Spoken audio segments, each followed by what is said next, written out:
Hello,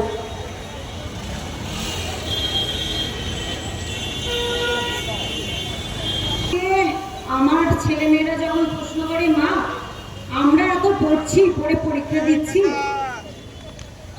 তাহলে দেশের নেতা মন্ত্রীরা কেন পরীক্ষায় বসে? আছে কি উত্তর আপনাদের কাছে জানা?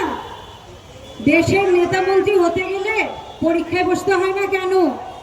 আমি প্রশ্ন করছি সবাইকে। এই যে আজকে যারা আছেন দাঁড়িয়ে, তারা অনেক অনেক পরীক্ষা, অনেক অনেক শারীরিক পরীক্ষা দিয়ে তাদেরকে এই চাকরিটা পেতে হয়।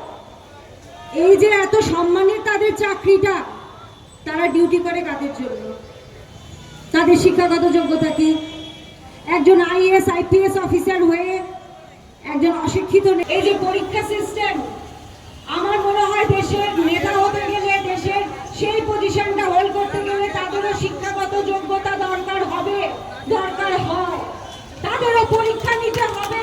রাজনীতি কোনো রোজগারের জায়গা নয়। রাজনীতি মানে আমরা জানি, আমরা আমাদের পূর্বপুরুষদের থেকে রেখে এসেছি, রাজনীতি মানে দেশ সেবা।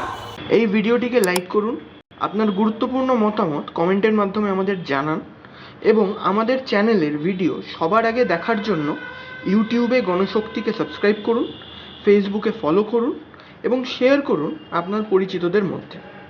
আমাদের চ্যানেলে আপলোড হওয়া ভিডিও নোটিফিকেশন পেতে বেল আইকনটি ক্লিক করতে ভুলবেন না।